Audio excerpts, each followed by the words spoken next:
I want to try and get to heaven if possible. I'm hearing I'm not doing well. Hello. The guy.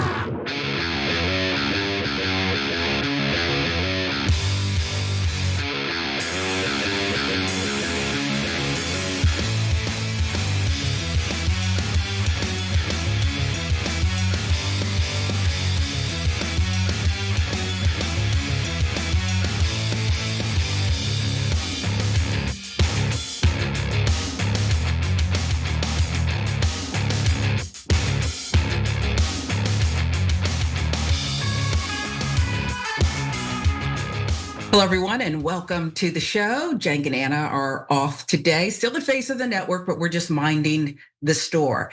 And that is Mark Thompson of the Mark Thompson Show. Thrilled to be on with you. Hi. I watch you all the time. I've never been on with you before. It's very exciting for me.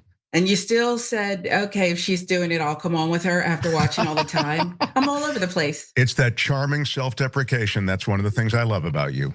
Okay, that I think I am good at, if I could take just a little bit of credit. Mark, we got a big show. So what do you say we get after it? And there's nothing like beginning another show with targeting enemies. In that private moment on his dying day, we find everything we need to know about who Charlie Kirk truly was. He was a missionary with a noble spirit and a great, great purpose. He did not hate his opponents. He wanted the best for them. That's where I disagreed with Charlie. I hate my opponent, and I don't want the best for them. I'm sorry. If we could have just cut off maybe the last 10 seconds, it would have been fine for a memorial service. But, that's the Donald, AKA President Donald Trump. While making things about himself during Charlie Kirk's memorial yesterday, President Donald Trump made his hatred for his political opponents crystal clear. And now he's once again vowing to go after them. As a refresher, Trump has recently been up in arms over the fact that Eric Siebert, the US attorney for the Eastern District of Virginia, hasn't been able to bring criminal charges against New York AG Letitia James. Siebert was investigating James and Comey also for similar reasons, couldn't find a viable way, he said, to bring charges against them. So you would think that would be case closed, but it's not. Trump was threatening to fire Siebert, but it was reported that following the threats, he officially resigned from his position. So that takes us to Saturday. Trump penned an open letter to his Attorney General, Pam Bondi. Here's what it said, and I think this is his version of a love letter. We know how he rolls. Pam, I've reviewed over 30 statements and posts saying that essentially, same old story. At last time, all talk, no action, nothing's being done. What about Comey, Adam Shifty Schiff, Letitia? They're all guilty as hell, but nothing is going to be done. Then we almost put in a Democrat-supported US attorney in Virginia with a really bad Republican past, a woke rhino who was never going to do his job. The president on Truth Social. So he went further. That's why two of the worst Dem senators pushed him so hard, even lied to the media and said he quit and that we had no case. No, I fired him. And there is a great case, and many lawyers and legal pundits say so. Lindsay Halligan is a really good lawyer and likes you a lot. We can't delay any longer. It's killing our reputation and credibility. They impeached me twice and indicted me 5 times over nothing. Justice must be served now. President DJT. Now, he didn't end it with thank you for your attention to this matter, but you get the point. Democratic Senators Mark Warner and Tim Kaine did approve his nomination. Trump told reporters, when I saw that he got 2 senators, 2 gentlemen that are bad news as far as I'm concerned, when I saw that he got approved by those 2 men, I said, pull it, because he can't be any good, Trump said.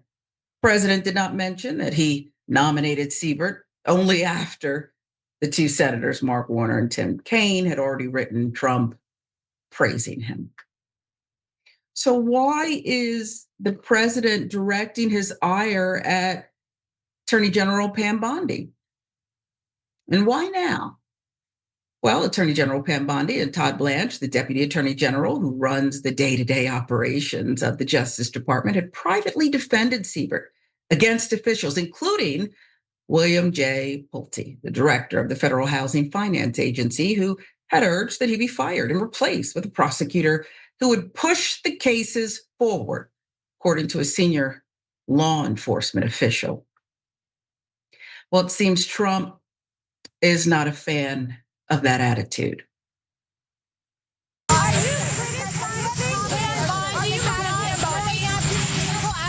I just want people to act. They have to act, and we want to act fast. You know, they were ruthless and vicious. I was impeached twice. I was indicted 5 times. It turned out to be a fake deal, and we have to act fast. One way or the other.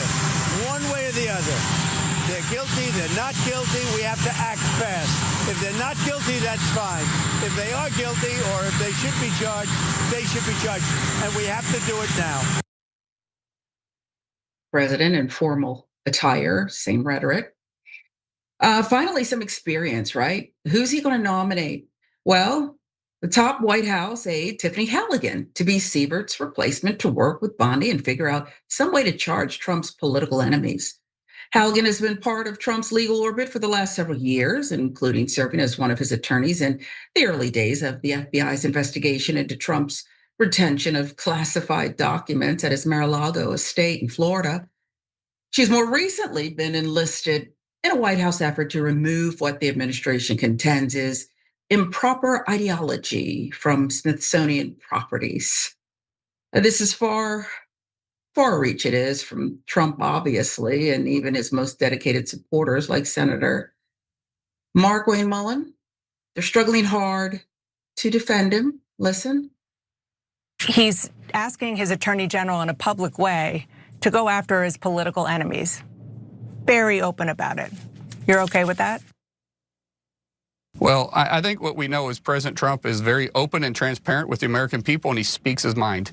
And that's what his supporters love about him, and that's what America loves about him. I don't think there's any question that Comey should be looked at. I mean, we just got to look at the 86 comment that he made, and when we start looking at the lies that he chose to continue with Russiagate, Adam Schiff went out while he was the chairman of Intel every single meeting and said that we had the smoking gun, and he said that for how many weeks straight? And you're going, where was the smoking gun? At some point, their actions need to be looked into, and if they did something, I don't know. This is a country that should look into it. If they did something illegal, if they were leaking classified information, if they used their position of power for corruption, then they 100% should be held accountable. And what President Trump is saying here is it's time to look into them and say and hold them accountable for what they said.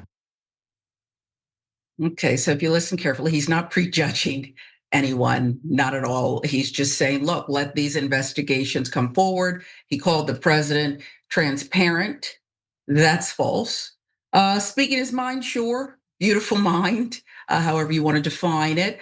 Mark, what gives here? We had the open letter, which maybe he meant to send as a DM, and then the cleanup in the formal attire where he says, if they're guilty, maybe, if they're not, nothing to see here. I just want justice to move forward.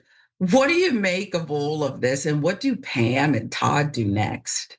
Yeah, well, first of all, I wish for all of us the kind of love that clearly Mark Wayne Mullen has for Donald Trump, or that the MAGA supporters have for Donald Trump, and we should all receive that kind of adulation, love, and support through our lives from anyone.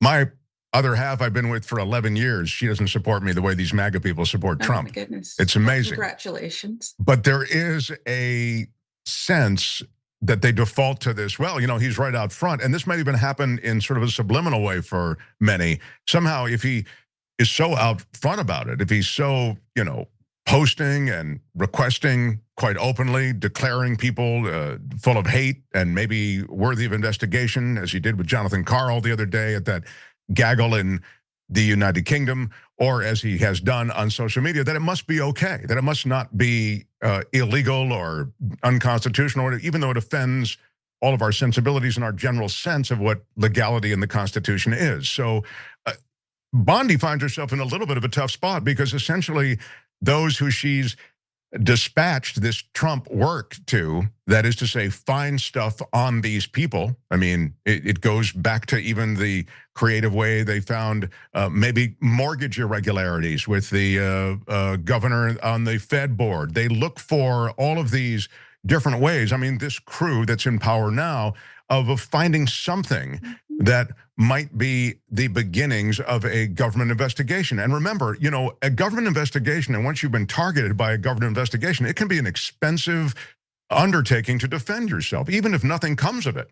So there's a quality of destroying your life that they can do just based on the fact that they are marshaling forces legally of the government and going against you. So back to Bondi. She finds herself in a little bit of a bind, I suppose, because she is such a loyalist to Trump. I mean, she speaks Trump, she dances Trump, she walks Trump, and yet it may not be Trump enough. Yep. He wants real decision-making around Schiff and Comey and these expressed enemies. I've built the list for you. I've dropped it on your desk. Now, damn it, I want charges. And what's happening is there's no evidence of criminality here. So they're going, dude, we want to help you, but there's nothing here. And so Bondi finds herself in a bit of a bind, as does the Justice Department. And literally, they may just replace all of these people with loyalists who will concoct charges, and it'll likely end up with charges being thrown out, unless it ends up in a Trump-friendly court in which it'll be indulged in some twisted way. I mean, we are in a little bit of through the looking glass here. I couldn't agree more with everything that you said there. It is not enough to be loyal. And I don't know why these, whether we agree with them or not, and whether they're making fools of themselves or not, you know, thinking that this will last forever, this authoritarian on its way, full-blown rule. But I don't know why they think that they can be loyal enough. What he's looking for is blind loyalty. It's like the Heaven's Gate cult, right? And Hitch a Ride on the Hail Bop. It made no sense and ended up being very tragic. Blind loyalty, though.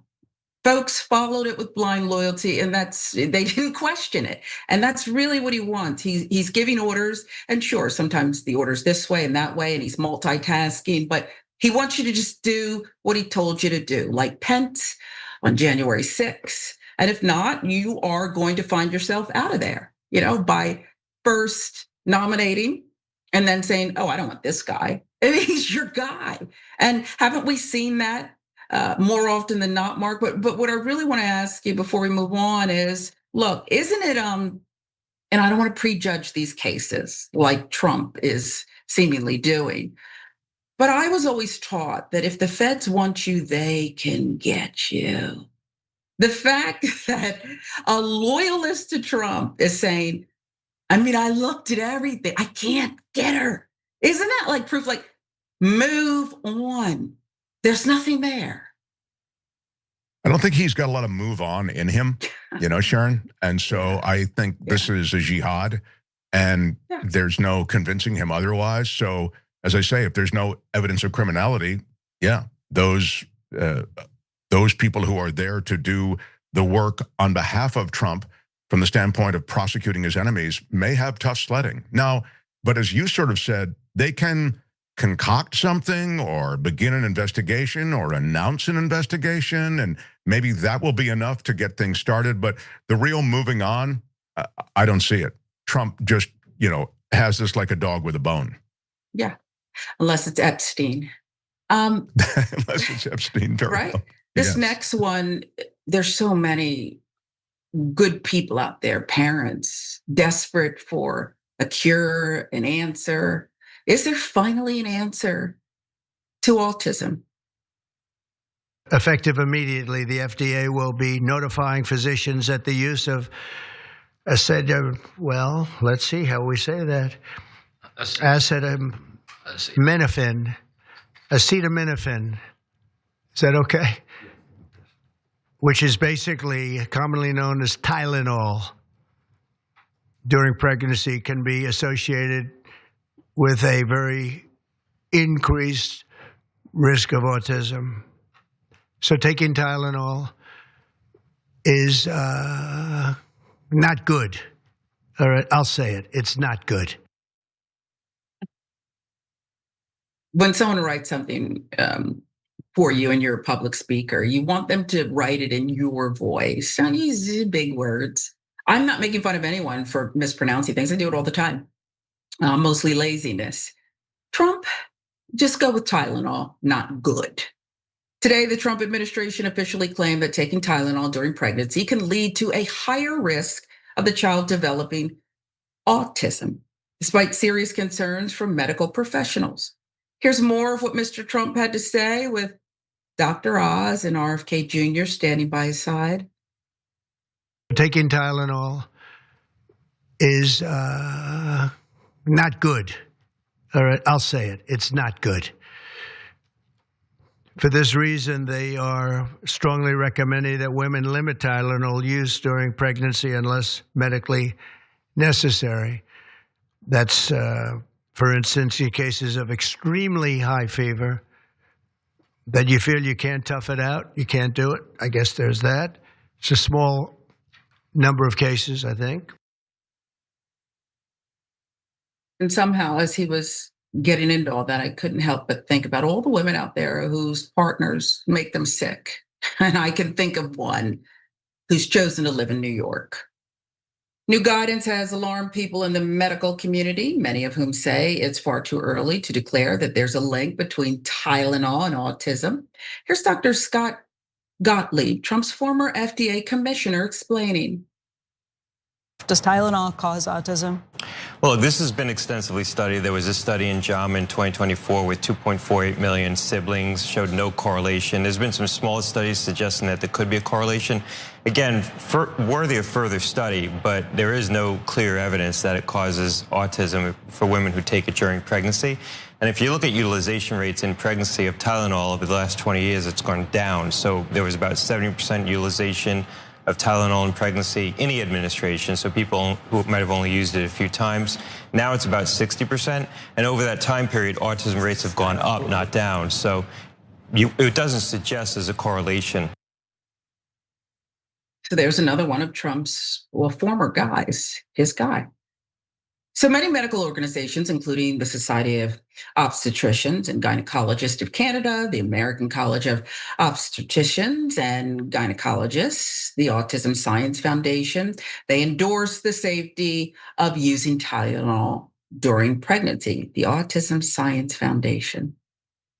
See the charts there?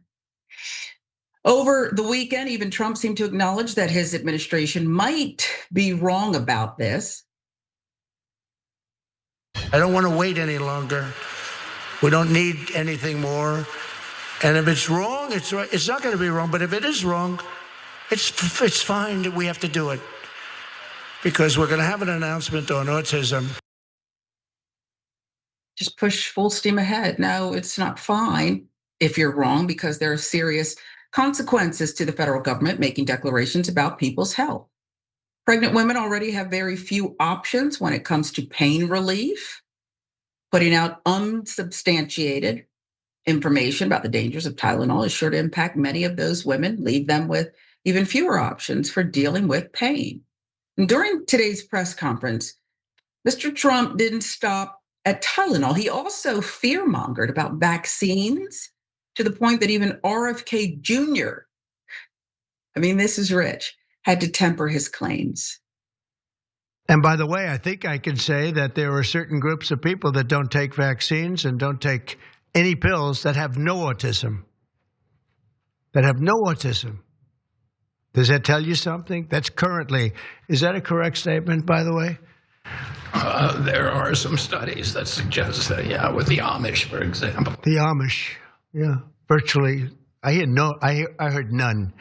See, Bobby wants to be very careful with what he says, and he should, but I'm not so careful with what I say. You're less careful than Bobby, and so we're all we're all in a lot of trouble.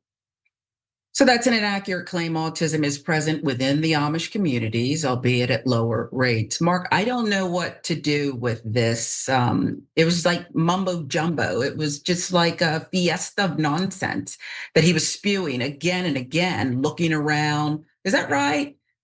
Struggling with the only word he probably should have known, even though, again, people mispronounce things, even though he's the president and speaks all the time. What do we do with this? There's people out there, and I worked with a guy who really grifted a long time ago. He would go to the autism community. He would say, I got a big announcement. This is going to cure things. This is going to be the game changer. And these were people who loved their children and just wanted an answer and wanted some help. It's the worst.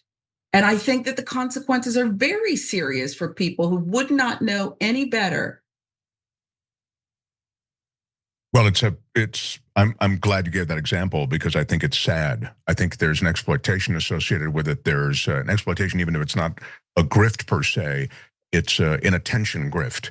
There is always on the part of Trump wanting to make the announcement. We have a big announcement about autism. We got a big one, and then he makes the announcement, and you realize he's jumped to a conclusion. And it's interesting to hear him say, a lot maybe want to wait and get more information. I think we've waited long enough on this. We need to move ahead, from a crew that is completely populated by people who feel as though the data on, for example, the MMR vaccine or the polio vaccine is still not sufficient to say, okay. I mean, these people want to wait even longer on that, and it has a proven track record. So I understand that there can be legitimate debates around many medications and many vaccines, but this is completely irresponsible, and it's sad for the reasons that Sharon says. I mean, it's the way in which so many who are parents to autistic children desperately want to find answers. They want to find treatments, and we'll get to that in a second. And then they want to find causes. But I also just feel as though there is a huge, huge clapback waiting to happen. I mean, you can't say irresponsibly, as we've kind of noted, that acetaminophen or Tylenol is responsible in any way for autism and not end up possibly in a court case over that. I mean, you better be able to show your math. You can't just say something like that as president of the United States or as head of the FDA. So I think there's a lot here, and it's way, way irresponsible. And as I say, there may be some civil liability. Yeah. Well, the makers of Tylenol put out a statement today saying, whoa, pump the brakes. We couldn't disagree more. This is not scientific, paraphrasing. They push back hard. I just wonder though, Mark, if in pushing back hard, we've seen how this administration rolls, if they will then face consequences, if you will. I'll give you the last word. No, that's exactly right. I mean, that's why Tylenol, even in that statement, they have to walk very softly because they're worried about clapback from the Trump administration. They can end up really getting destroyed by government. So you're right. The whole thing has to reach a kind of balance, and yet the record does have to be corrected. Yeah, long way from that. We're going to take our first break. Sharon Reed alongside Mark Thompson. We're right back.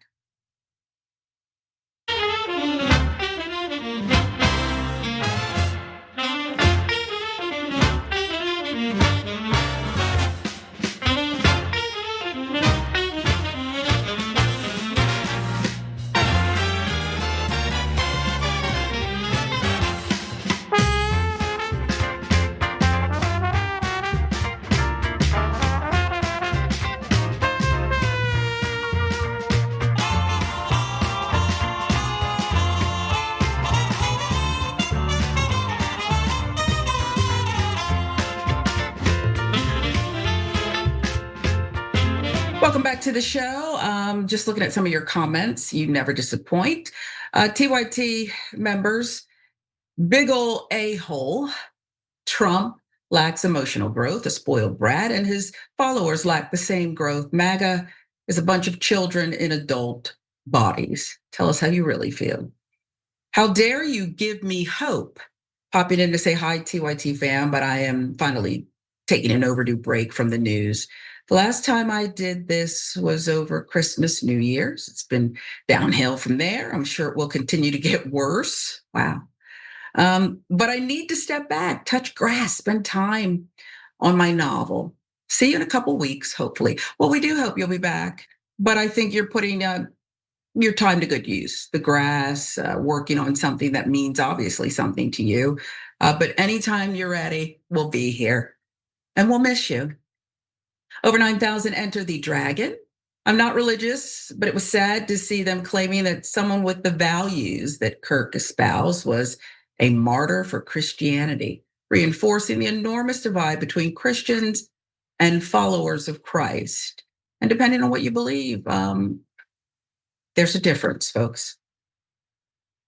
Get a couple more.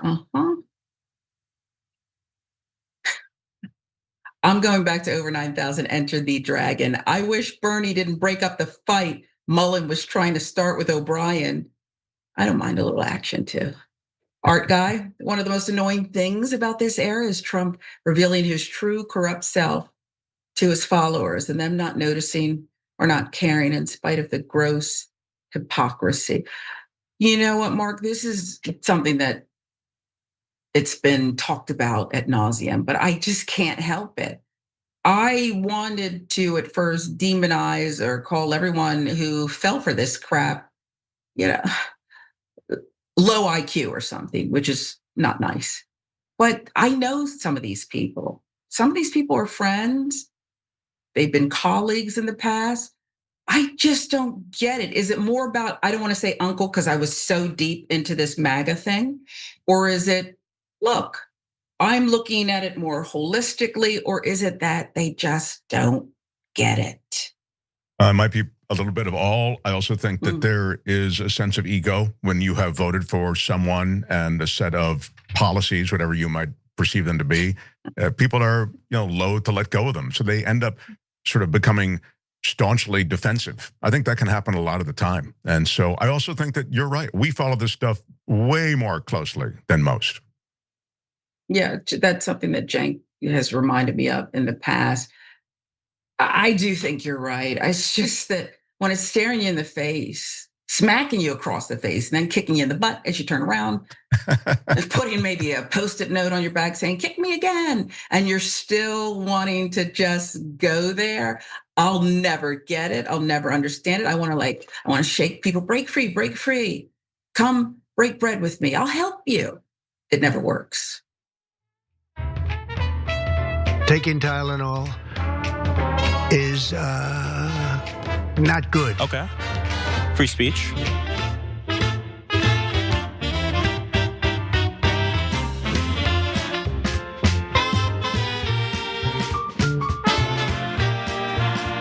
And just to follow up on that, Mark, I texted one of my Republican friends, who's a really smart guy, spent a lot of time with universities. I don't necessarily think his choice in politics is that smart, but that's just me. That doesn't make him, unintelligent. And I texted him and I said, hey, did you see this Homan report? The border czar who reporting shows was caught on video taking $50,000 in bribes, according to the FBI sources. And he wrote me back and said, nothing to see there. Biden should have arrested him. I mean, I just told you what is there. Okay, we can have a conversation about Biden, but can we talk about what I said? I set it up nice. I made it nice. He's on video. Something about $50,000, brown paper bag, and his response was nothing to see here. Yeah, you could, I think you get the full range of responses, and it can be, hey, you know what? There's corruption on all sides. Yeah, some guys are putting it into a brown paper bag in an FBI sting, and some are putting it into a brown paper bag and we don't see it. And plenty of Democrats do it and Republicans do it. That's the kind of default, you know what I mean? Yeah, they're all corrupt. I get it, that's the problem. So on some level, you just don't break through, but even as loathsome as it is, Yeah. Well, it gets me pretty upset. I hang up on him at least 3 or 4 times a week. I just can't take it. So I just say, no, we're done. We're not doing this. But we remain cordial mostly. But to be fair to you, you always feel as though this will be the thing. Like you see this, right? I mean, this is a guy who literally took $50,000 as a bribe to give contracts if he went into power. We've got it on video. You surely, let's at least agree that that's total corruption. And when you can't punch through on that, you go, all right, I'm done. No, we're done. So I give time out again. This next one, is it fair to call him Chuck the Chump?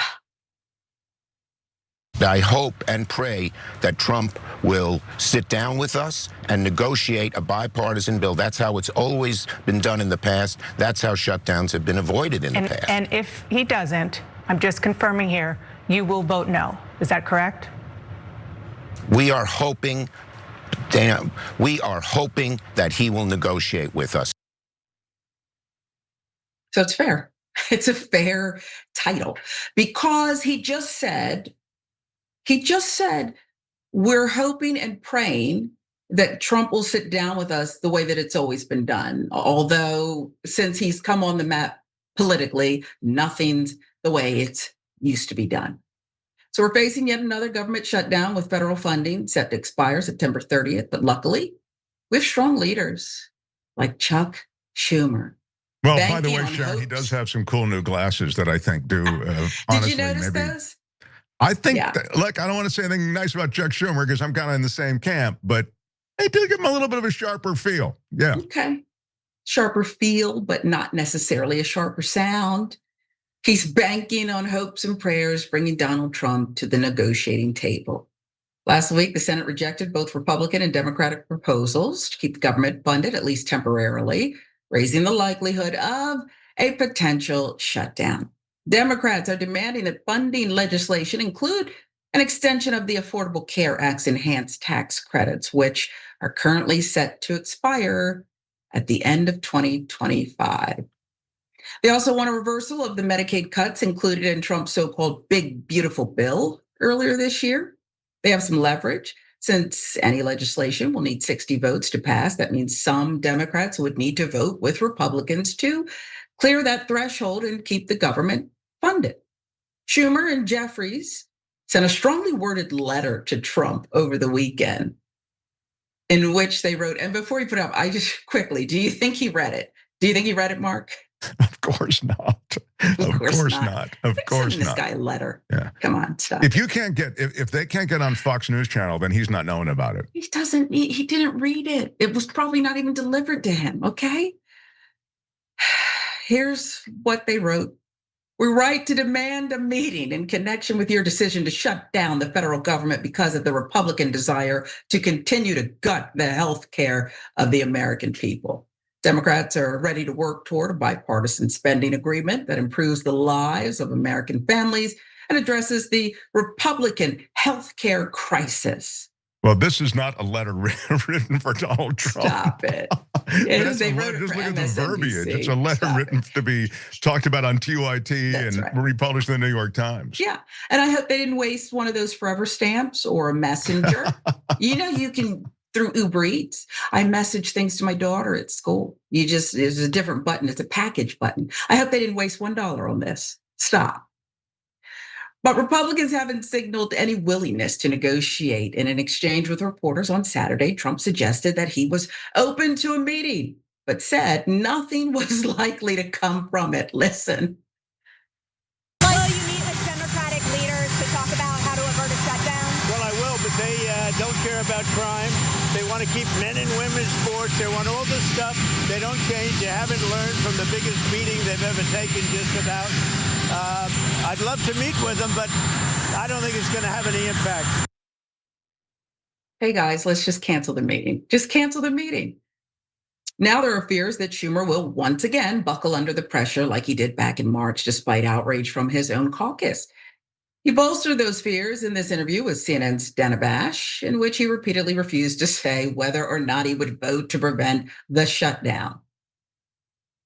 Nothing changes. Are you going to vote no and urge your Democratic colleagues to vote no, which will end with the shutdown? Look, we hope it doesn't come to that. But what if it does? Because everyone knows the American people are on our side, Dana. By almost 2-1, they believe if there's a shutdown, it's going to be caused by Trump because they know how much they want relief in the health care issue, and they know he's not negotiating. So it's up to them. And if he doesn't, I'm just confirming here, you will vote no. Is that correct? We are hoping, Dana, we are hoping that he will negotiate with us. And if he so doesn't? far he hasn't. And we've had 2 bills in the House and Senate, and neither of them have passed. Our Democrats are firm. We need to get something done to relieve the distress the American people are in.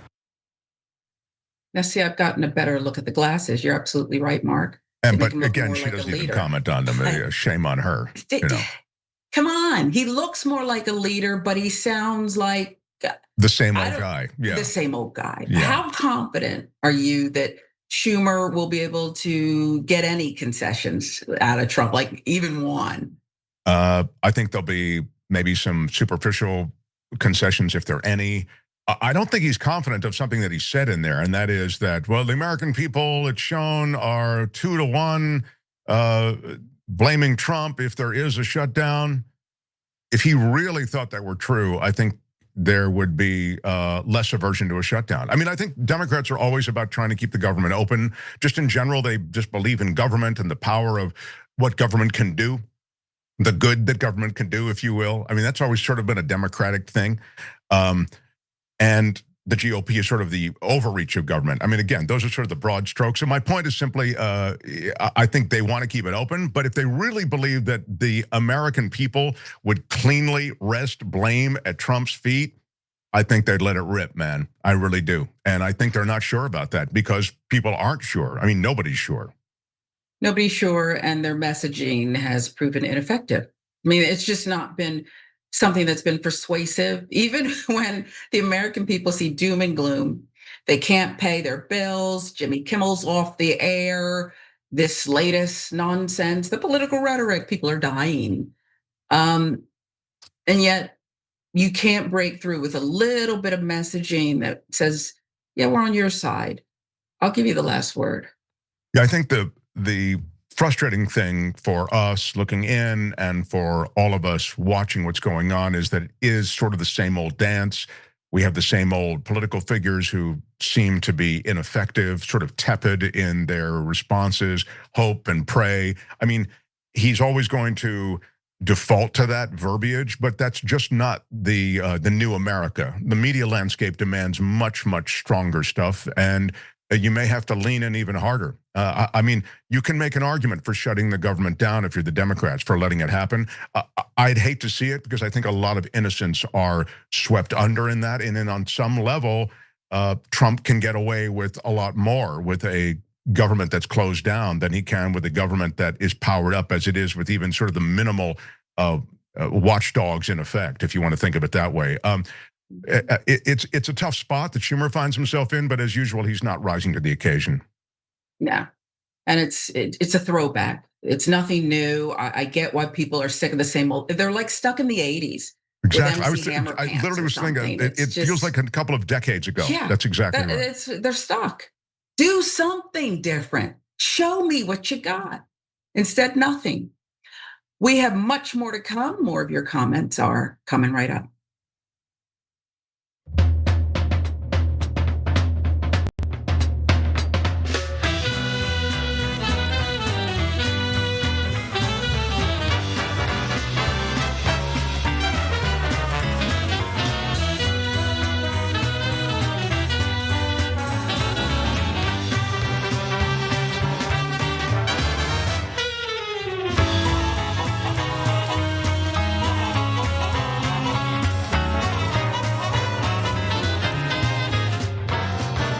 Welcome back to the show. A lot of good comments. And I want to read this one about our story about Trump, RFK Jr., Dr. Oz.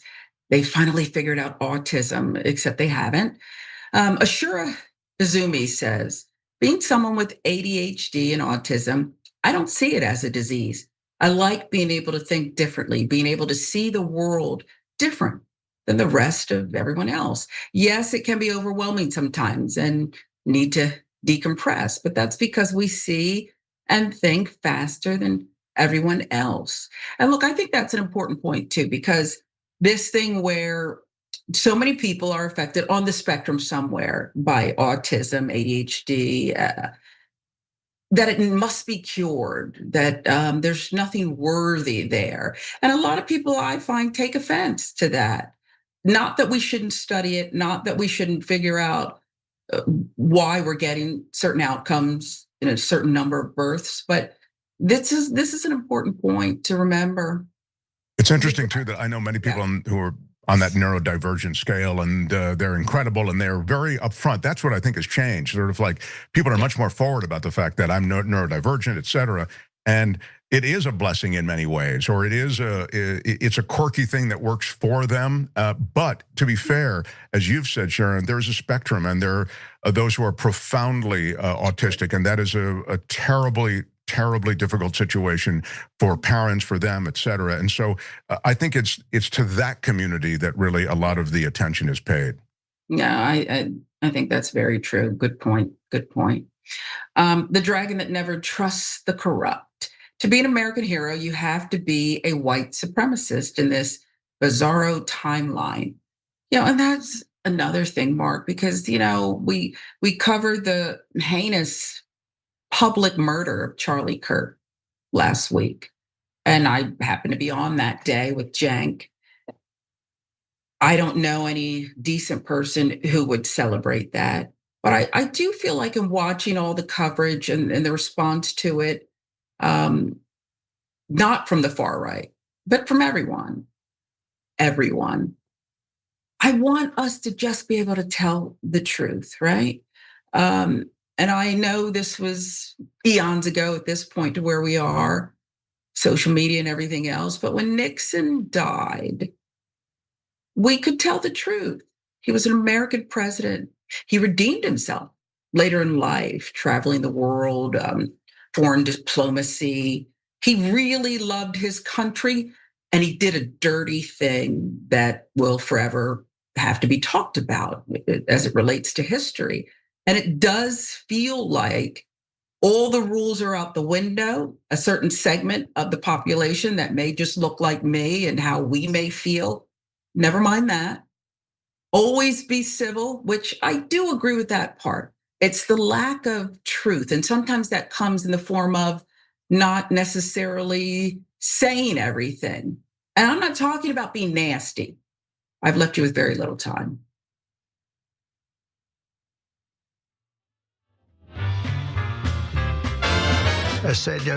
Acetaminophen, commonly known as Tylenol.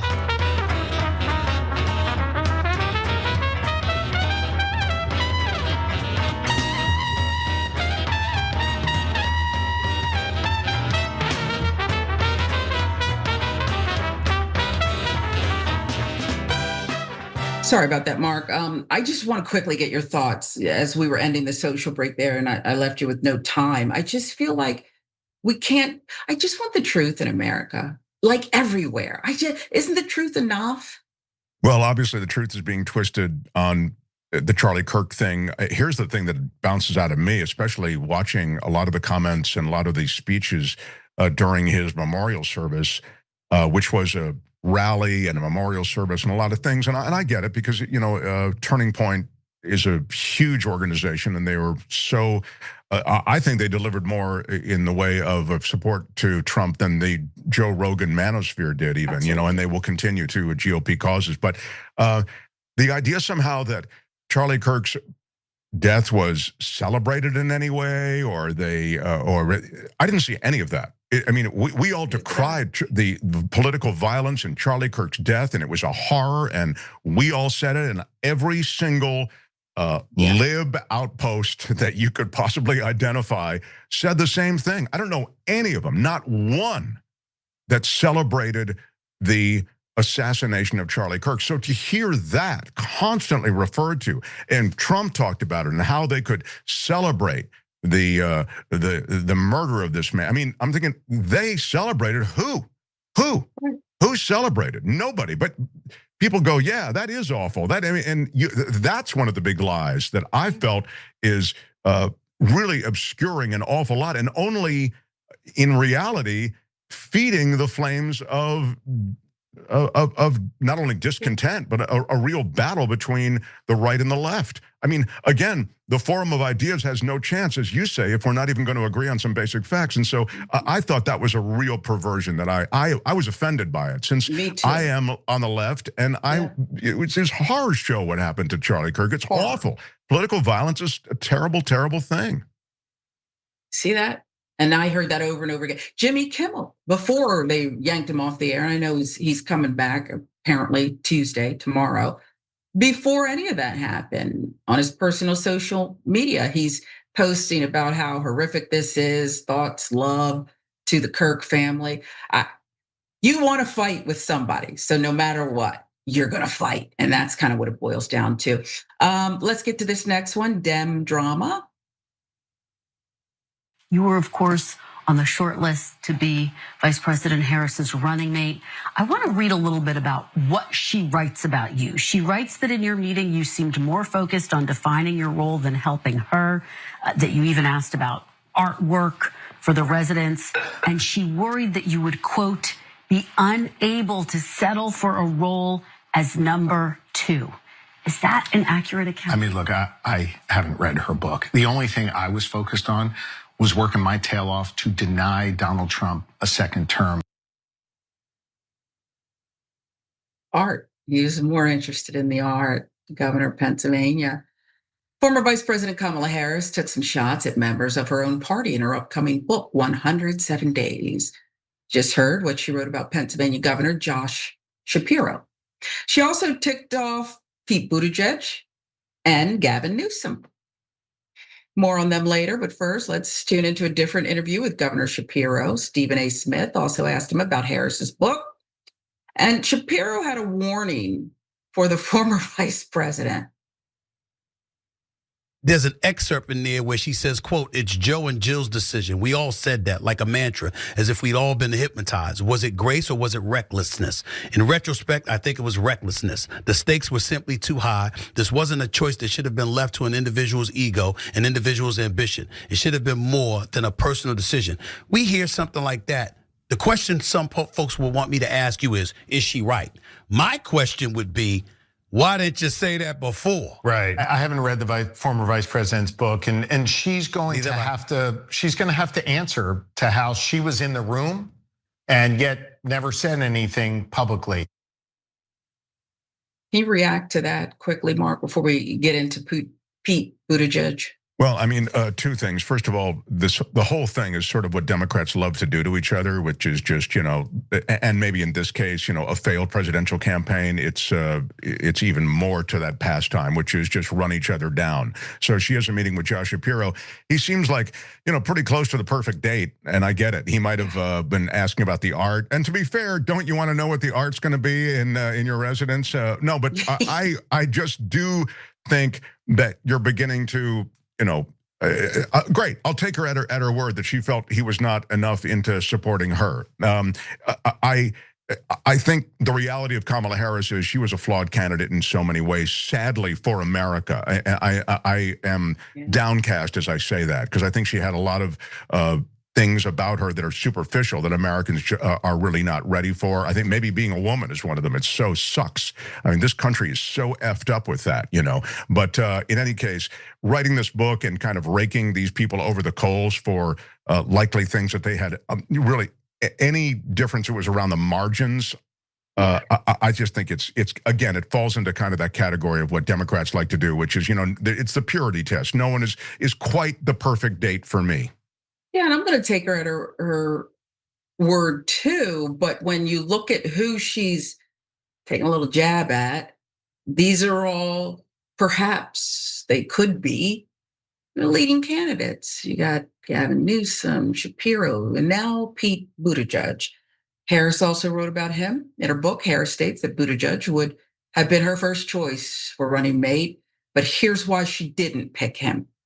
We were already asking a lot of America to accept a woman, a black woman married to a Jewish man. Part of me wanted to say, screw it. Let's just do it. But knowing what was at stake, it was too big of a risk. Harris believed Buttigieg, who is father to twins with his husband, Chasten, also knew that to our mutual sadness, But that is not what really happened, according to Mayor Pete. Buttigieg said Harris's concerns were not something that we ever talked about. Here's more from the former transportation secretary. Well, I was surprised when I read that. I just believe in giving Americans more credit than that. My experience in politics has been that the way that you earn trust with voters is based mostly on what they think you're going to do for their lives, not on categories. And I wouldn't have run for president if I didn't believe that. I was right here in Indiana when this state turned blue for the first time since LBJ, and it wasn't Bill Clinton who did it. It wasn't John Kerry who did it. That happened in 2008 when Barack Obama was leading the ticket. And just again and again, my personal experience getting reelected in South Bend and a lot of other things have just shown me that you just have to go to voters with what you think you can do for them. And that's why I'm here in Indiana right now. We did this big rally on redistricting, trying to make sure that we can make the case for a politics that's about the results we can get for people and not about all these other things. So for anyone who wanted to believe that these leading Democrats all rallied behind the soon-to-be candidate who was looking for their endorsements, well, you'd be wrong. So we're going to end with the bad blood between Harris and her fellow California politician, Gavin Newsom. In 107 days, Harris writes that after Biden dropped out of the presidential race, she frantically called other Democrats to get their endorsement. Newsom was one of them. Hiking, we'll call back, the former vice president wrote in her notes from her calls that day, which are recounted in her campaign memoir, 107 Days. She pointedly noted in parentheses, he never did. In response, Newsom stated this, look, man, and I added the look, man. There was an unknown number. Meanwhile, I was on a text chain trying to get in touch with the Biden administration because I was completely surprised that the president dropped out.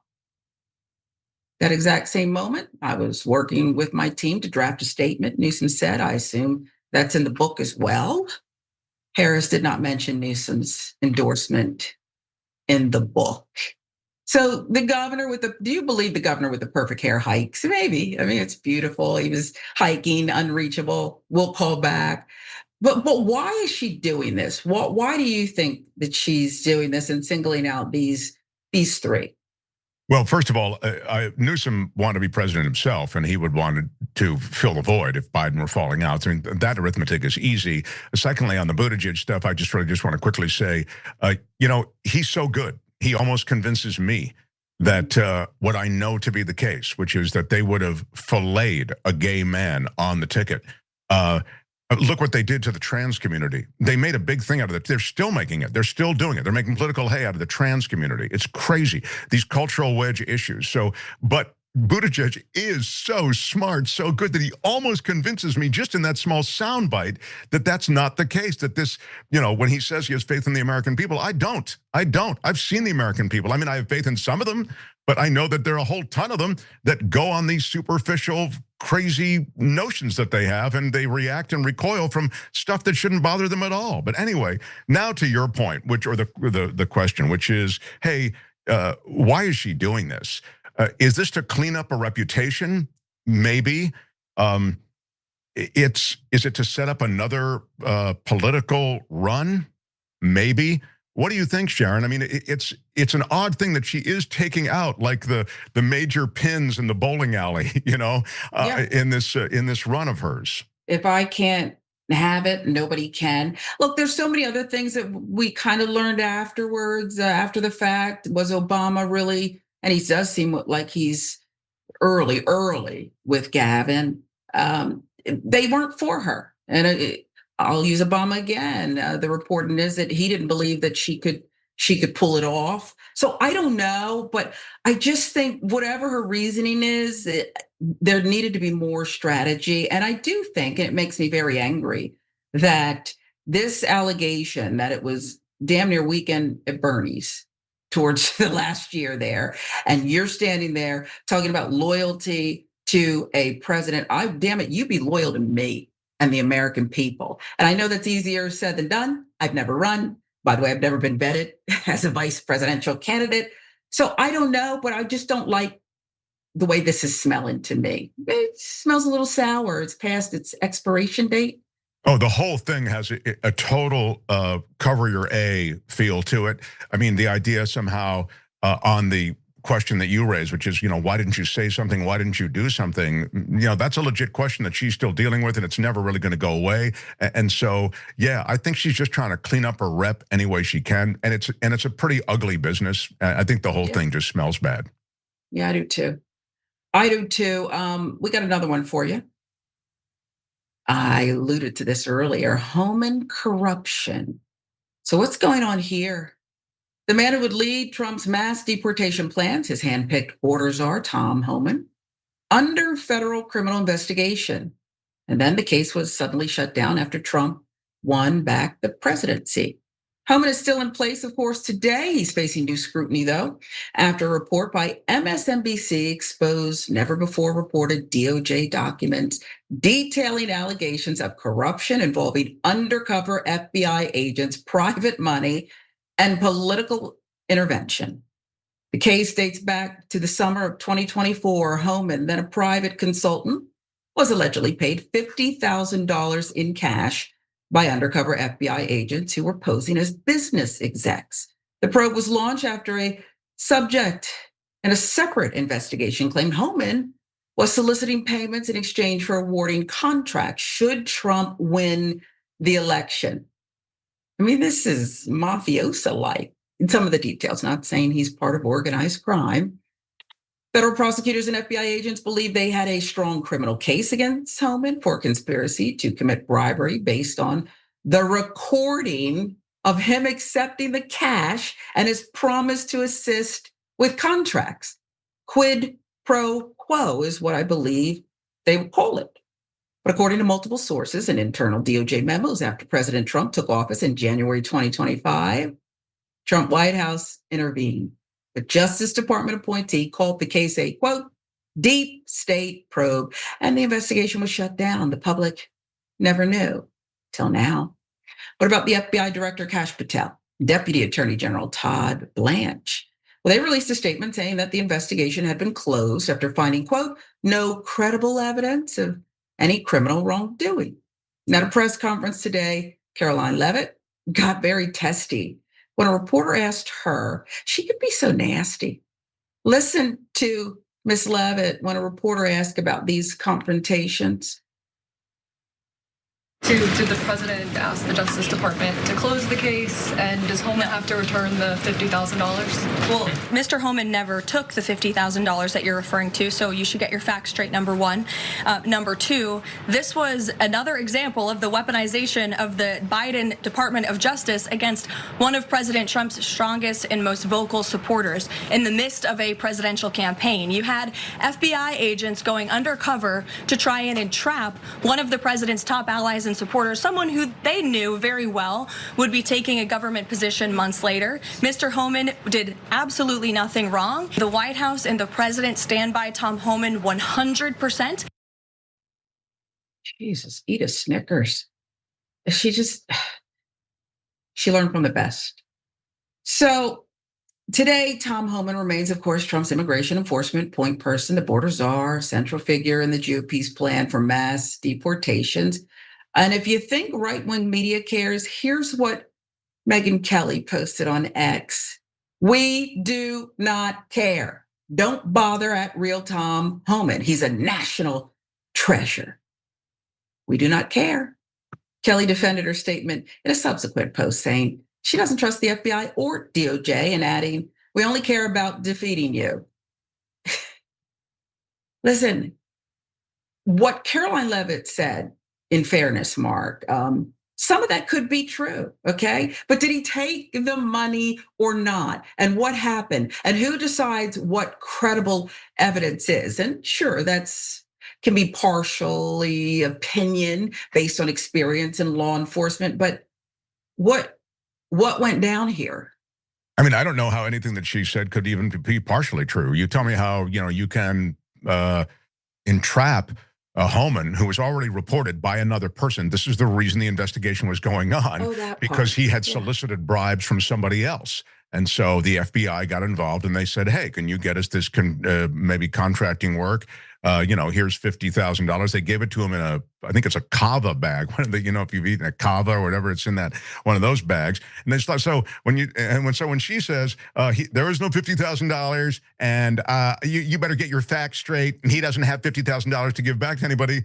BS, he doesn't. I just saw it. It's right there on the video. Now, we haven't seen the video, obviously, literally, it's not public yet, but multiple sources within the FBI say that it is there. So the guy did take the money, and I don't know how you look the other way on that, unless you're so devoted to MAGA ideology, I guess, to Homan's plan to deport everyone who is in this country, regardless of status, and stamp them a criminal, which is apparently what Megyn Kelly is saying. I'm not being hyperbolic here. I mean, this is literally what she's saying. I don't care that he took $50,000. The guy took $50K in a bag. We saw it. And it was in return to put these people into the game as contractors when the new administration came in. Sorry, to me, it's indefensible. And at some point, you lose credibility as an objective observer if you're defending that. Yeah. It's indefensible. The money, all of it. Did you pay taxes on that? That they would be all over it. Okay. Did he pay taxes on that? He's busy disappearing guys with a weed whacker. Thank you. A mom who needs medicine, and yet where's the money in the kava bag? My daughter says she doesn't like it very much. Maybe some people do. It's just ridiculous. How thick? The bags are nice. They're perfect for money. You're right. You're right. Well, we've got a big hour coming up next, and we hope you'll stay with us. See you later.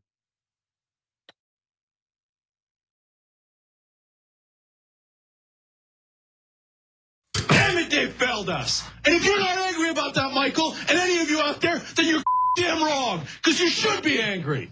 Young Turks. It was genuine. He was mad. Cenk Uygur, known online as one of the Young Turks, isn't afraid to throw some punches. 3, 2, 1, fade up. Cenk the Turk Uygur. What kind of TV station is this? The whole point is for me to yell and scream and tell you what I think. It was right out of like Wayne's World. This guy on this little rinky-dink website is speaking truth to power. We've been averaging 600,000 views a day, beating most of the cable shows in America. We're the largest online news show in the world. We're celebrating our 1 billionth view. Television, we're coming. More politics ahead with Cenk Uygur. He knew that the MSNBC opportunity was an experiment. And Phil and host beat CNN and headline news combined. At some point, they want to give me a show. Every single year, that comes out of our paycheck. We put it in, and you're saying we were suckers. When you, as a host, tells someone you're interviewing to shut up, that's going to raise a red flag. That guy needed a tall glass of shut up juice. If President Obama's doing the wrong thing, I'm not going to tell you that he's doing the right thing so I can, quote, support him. He says to me, "You won't believe the meeting that I just had." The head of MSNBC talked to me. And they want him off the air. Cenk took an incredible risk. We're supposed to challenge the government. That's the role of the media. The Democrats and the Republicans are here to screw you. And who on the air is saying it? I wouldn't have done what he did. That if I'm going to be a talk show host, I should be the biggest talk show host in the country. I don't think anyone else does it better. I don't think anyone's even close. Before you know it, I'll be back on your TV doing a national show. I guarantee it.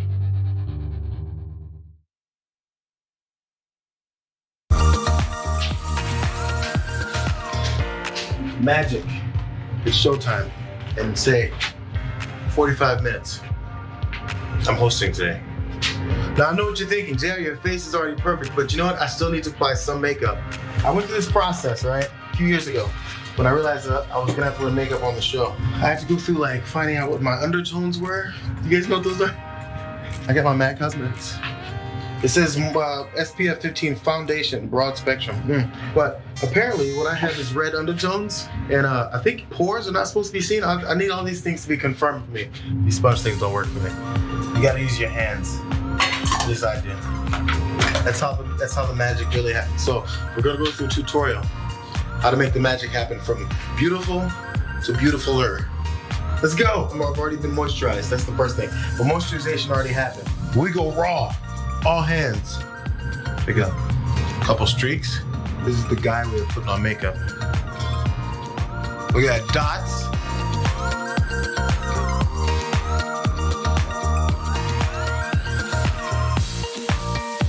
There's some shiny points that generally happen. First of all, here we go. You dust here. I'm putting way too much, but you dust.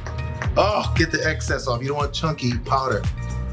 There's like a T-zone, I think, right? Mine is a double T-zone. Because I went middle and another cross. Make sure your nose isn't all shiny. People get on you for it. They'll say, that's not a good point you made on there, JR. Your nose is shiny. You guys are picky like that sometimes. I think that's about it, fellas and ladies. See you guys next time. Bitsies.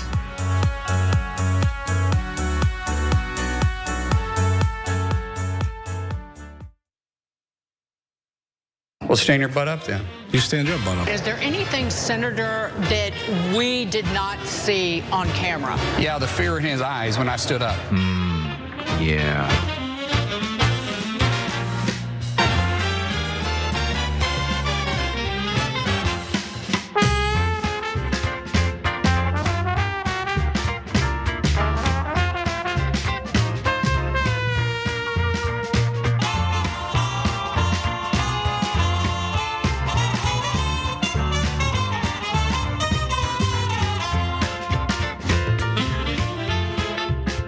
Welcome back to the Young Turks.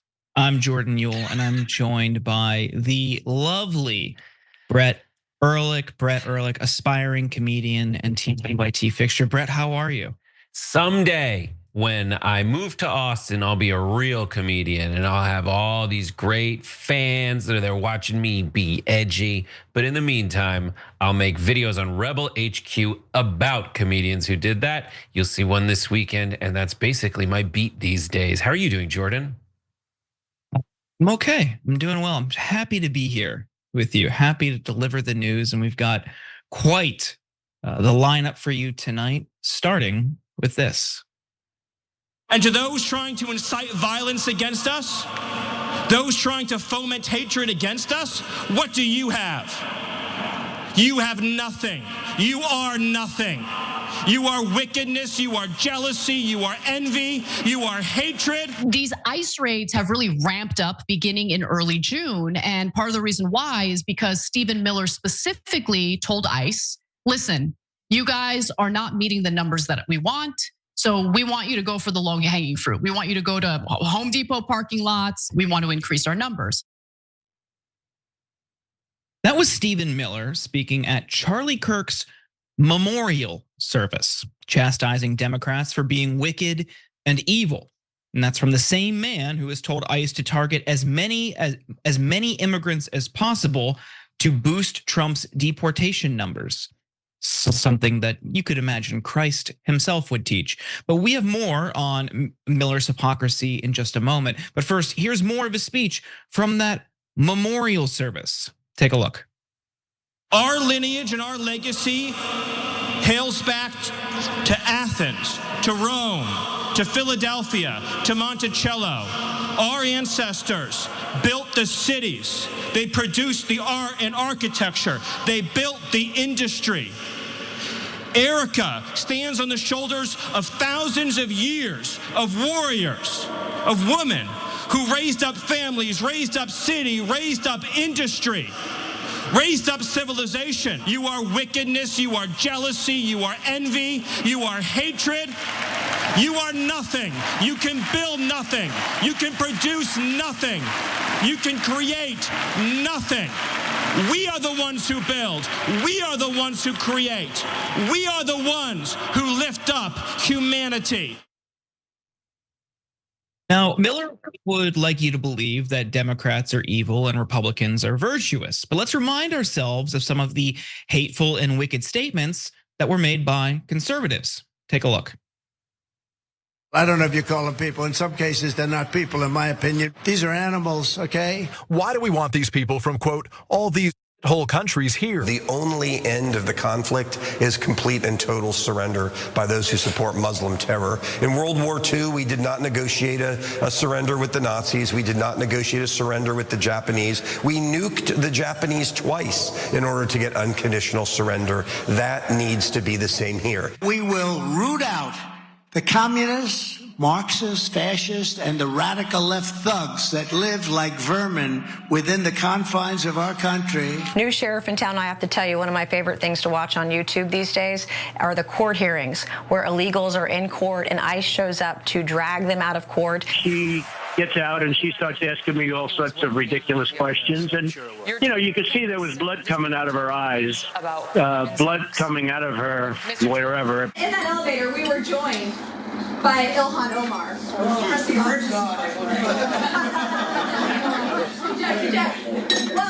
it was just us three in there, and I looked over and I said, well, look at there, it's the Jihad Squad. Billions of dollars to mental health and the homeless population. A lot of them don't want to take the programs. A lot of them don't want to get the help that is necessary. You can't give them a choice.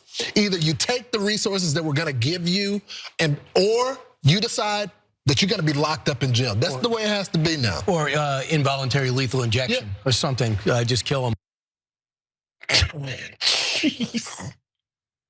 I'm sorry. I'm fed up with these solemn cries for peace and unity and love, and this idea that calls for violence are purely one-sided. If you do not or refuse to accept it, that's a you problem. But it's ironic that Miller would claim that the left builds nothing when it was conservatives who scammed their own donors in the We Build the Wall scheme. You, of course, remember Steve Bannon pleaded guilty to defrauding New York donors who were told that 100% of their money was going toward Trump's border wall. In reality, over $1 million was funneled to the president of We Build the Wall. We've got more, some of the other speakers there, but Brett, I want to bring you in here. What do you make of Miller's comments at this, again, memorial service? It was insane. That was one of the craziest things I've ever seen. I had to watch what unfolded at that rally that was very obviously a Christian nationalist rally. This was not a pro-America rally. There is, if the idea is that we want to unite America, like you would think a normal person would be like, all right, the violence, someone was killed, that's horrible. We should bring down the level of rhetoric to a point where we can come together as a country and unite. But he's like, his weird Hitlerian speech there being like the others. Like if you pull together what fascism is, it's like this victimhood mentality and fear of otherness on the outside combined with militarism and like working together with private corporations in order to like give sweetheart deals and control the economy while pushing out people you don't want to be involved in it. That was a playbook on wildly clear display with Stephen Miller. And to hear Stephen Miller say that they're the jealous ones, that other people are jealous. Who in their right mind would be jealous of Stephen Miller? Like the guy's whole, my contention is that this guy tried to ask a girl out at Santa Monica High School in 1997, and a Mexican dude got with her instead. And ever since then, he has declared war on everyone with a darker complexion than he has. Like you watched that, Jordan. What did you think watching this this tribute band to Charlie Kirk? I just, as I saw the clips coming out, I became more and more kind of shocked. I shouldn't have been. I mean, this was a Turning Point production. They had pyrotechnics for a widow coming out to speak at her deceased husband's memorial service. I don't know what I should have expected, but that so many speakers turned to this white nationalist rhetoric. I mean, if anything, it was a fitting tribute to Charlie Kirk because he is somebody who, while he was alive, repeatedly pushed the racist, white nationalist, great replacement conspiracy theory, which is immigrants are coming in and replacing white people. That is not true, but it is something that hateful bigots like to say to use to further their hate and their incitement against people of color and immigrants. So if anything, it was a fitting tribute to somebody who throughout his political career dabbled and peddled hate for personal and political gain. A fitting tribute, but Miller wasn't the only one. Tucker Carlson is being accused of pushing anti-Semitism for comments he made at Charlie Kirk's memorial service. Take a look. Charlie would have loved this, not just because he loved large groups of people, but because ultimately he was a Christian evangelist. And it actually reminds me of my favorite story ever. So it's about 2,000 years ago in Jerusalem, and Jesus shows up and he starts talking about the people in power, and he starts doing the worst thing that you can do, which is telling the truth about people, and they hate it, and they just go bonkers. They hate it, and they become obsessed with making him stop. This guy's got to stop talking. We've got to shut this guy up. And I can just sort of picture the scene in a lamplit room with a bunch of guys sitting around eating hummus, thinking about what do we do about this guy telling the truth about us? We must make him stop talking. And there's always one guy with the bright idea, and I could just hear him say, I've got an idea, why don't we just kill him? That'll shut him up. That'll fix the problem. Okay, well, let's see what some other people said and what the reactions to that were. David M. Friedman, the US ambassador to Israel during Trump's first term, wrote in response, anti-Semitic innuendo and cackling like a chicken are never appropriate, but even less so at a memorial service for a great man. Ryan Saavedra, senior reporter at the Daily Wire, posted, Tucker Carlson could not contain his hatred for Jews for even just a few minutes. In fact, it's what he led with at Charlie Kirk's memorial. And it will end with Laura Loomer, who wrote, why does the GOP refuse to condemn Tucker Carlson for using Charlie Kirk's memorial to suggest Jews killed Charlie Kirk? Just exactly how many people in Congress are on the take from Qatari money that they won't have moral clarity on this issue? Tucker is poisoning the party. And Brett, I know you have some skepticism and you have some doubts that maybe that's what specifically he was alluding to, but what do you make of what he said and what these reactions were? It's not that necessarily that. It's like what's in the text of what he said versus just identifying what the interpreter of what he said is bringing to it. Like people are just like in a time after Jimmy Kimmel gets thrown off the air for not saying that the right is talking about MAGA and how this guy isn't MAGA, but Jimmy Kimmel never saying, Bart's texting me during this, but never saying that I just told, thanks Bart, I lost my train of thought. But sorry, what were we talking about? So I think what you're trying to say here is that people are projecting their it's what's in the text versus what's not in the text. Basically, like what's in the text in these scenarios, you have to actually, like, you can't just fill it. I can never know what Tucker Carlson is thinking, right? Tucker Carlson said people were eating hummus. Hummus itself would not be invented for another 1,300 years. So good job, Tucker Carlson, for painting that picture. But like what he's doing allows for anti-Semites to say, yes, that's right, Jews killed Jesus. And in this scenario, Jews, and a lot of people are saying like Jews have killed Charlie Kirk. He is opening up the possibility for that interpretation, but he isn't necessarily saying it explicitly. What I think is fascinating and fantastic is that the Daily Wire's high-ranking people, senior reporters, are calling him anti-Semitic. And it calls into question what's next for this party. I think in the wake of Charlie Kirk's slaying, the the Turning Point USA has no talent anymore. Like, if I don't want any innuendo about getting assassinated, but like if Ben Shapiro retires from the Daily Wire, they have like 5 people who could still get the job done because he hired well. Charlie Kirk didn't hire well. There's nobody there at that network with any good kind of voice. So this kind of stuff's gonna happen where they're gonna go after each other and try to take up the mantle. Now, Laura, I forget if it was Laura Loomer or somebody after it was Marjorie Taylor Greene, after Ben Shapiro gives $1 million to Turning Point, Marjorie Taylor Greene immediately is like, there is no way that essentially Jews or Muslims, but probably Jews, should have any say in what happens in the future of Turning Point USA because they are evangelist, like right-wing nut jobs. And they're gonna be fighting each other.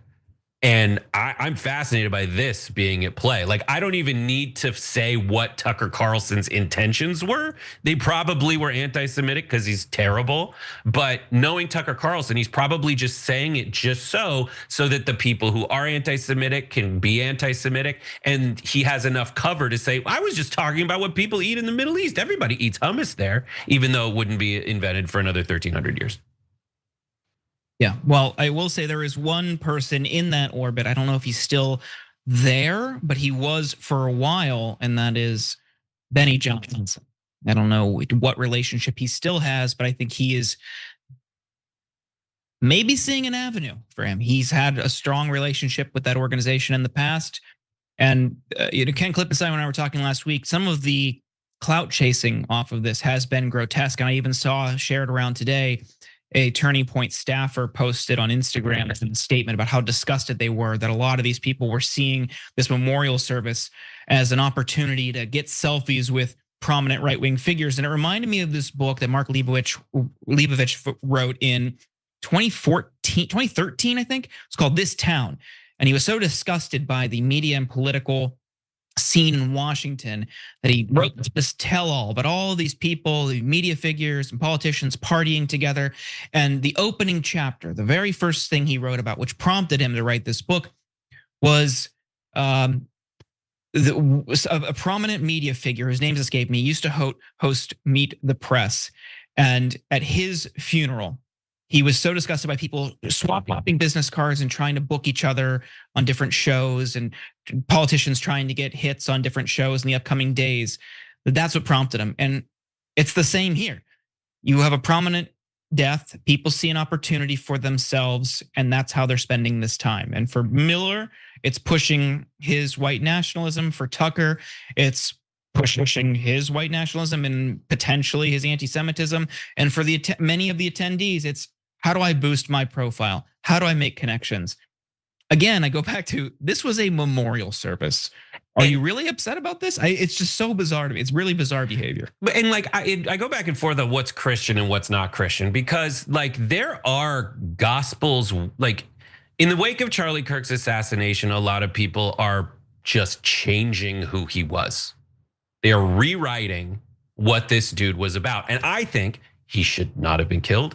And I think it is it is natural to want to do this, but at the same time, really, really weird to pretend this guy was a saint, like to pretend things about him. Like at my memorial service, I don't want people pretending I was perfect.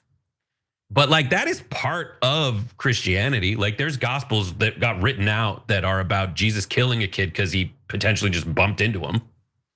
Like they got rid of that. That's not in the story because it's not convenient. One thing about Charlie Kirk is like, again, I think the guy should be alive and we should have a battle of ideas and not a battle of involving any violence. But one thing I know for certain is in the wake of if the tables were turned and someone on the left was assassinated, Charlie Kirk, like the thing about this guy is he would search for a way to make it okay and give permission to his side to say horrible things about the person who was killed. And this is not a hypothetical. He did it with Martin Luther King Jr.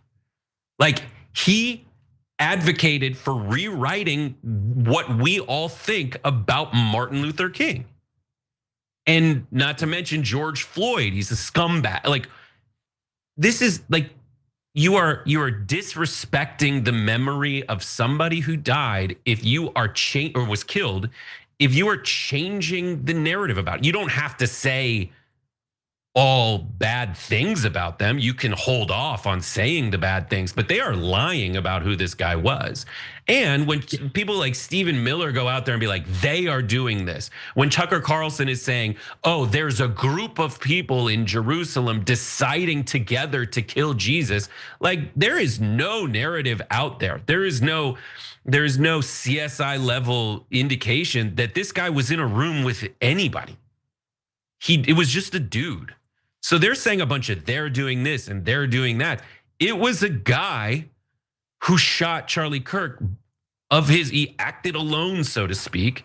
And the right wing, rather than making us all safer and bringing down the temperature, are absolutely by the thousands in a very like onward Christian soldiers type of way, saying in Stephen Miller's own words, the army that has been raised as a result of what? Some guy I don't know whose actions I don't and most people in America don't agree with?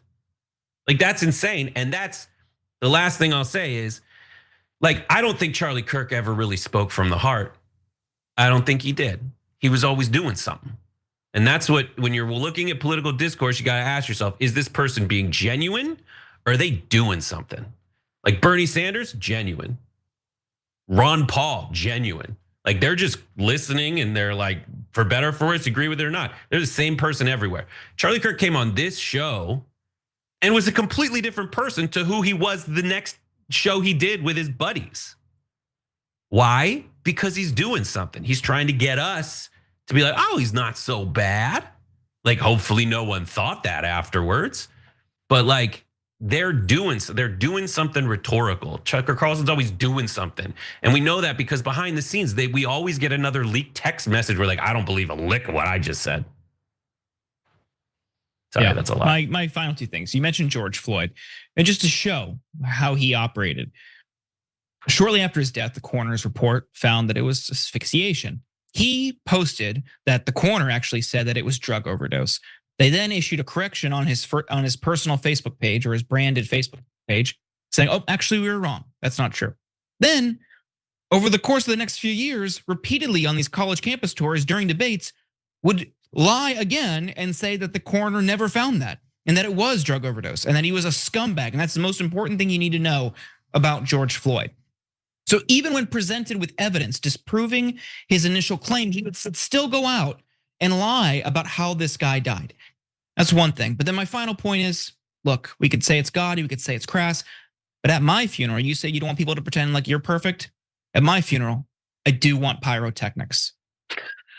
We got to take a break. Let's get into some of your comments. We got more on the other side. Oh my God, I am totally sorry for that.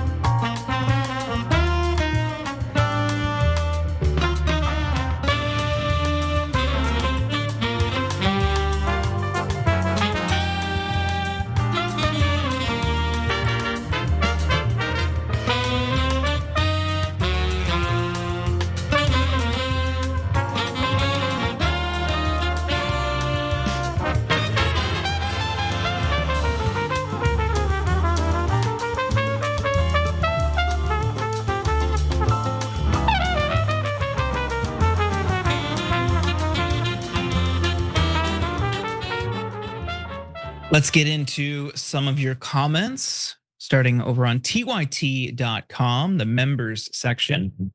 Spider-Man Dragon says, yay, Jordan, and Brett is okay, I guess. I like that one. I get it. I'm not okay. No. You want to talk about it? I don't know. Like the whole time I was doing that last segment. Sorry, I want to apologize to Bart for calling him out. I was just going stream of consciousness. I forgot I was on TYT. So I got a message from Bart and I was like, is something wrong with the audio? So I just kind of froze for a second. And I'm sorry that I said your name, Bart. That's bad. I shouldn't have done that.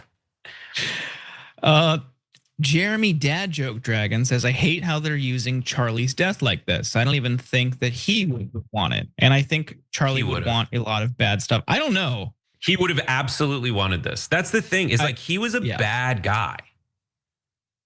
I think he was a bad guy. He was an anti-American guy. He wants you and me to believe that they're like, that America is a place just kind of essentially, like everything he did was so cynical and disgusting in the way that he messaged it. It was like dripping with, like, it was not very like authentic. And it had that evangelist phoniness that's dripping off of the Speaker of the House. Just like the literal holier than thou attitude. And he was different on our show than he was on his own show. And once you're in that, I can't trust you. You're doing a thing. You're being manipulative. And that whole scenario was horrible. I wanted to go into a bit about how the Stephen Miller's this dates back to the Romans. It's oh, cool. So that, and the Greeks and all that stuff. It's the Greeks used to have sex with little boys, and their ejaculation, they said, was knowledge entering their bodies. Want to talk about that proud tradition as you tell us that gay people are evil? Nerds. On that note, let's get into Twitch subs. And a reminder, if you have Amazon Prime, you can get a free sub to the channel that way. Panda Dragon says, Jorby and Brett, my dream duo. Eternal says, where's Jorby? Who is this new guy? I'm right here. Over on YouTube, new members, Araceli Gonzalez, thank you. Tom from Oz says, Miller is a creep. And Brett, you were just going on about that. Anything else you want to add in our final 10 seconds? He's a dork. He's so bad. That's all. All right. Well, but he's hot. But he's a sexy, sexy dude. On the other side. Asad Menefin. Acetaminophen, commonly known as Tylenol.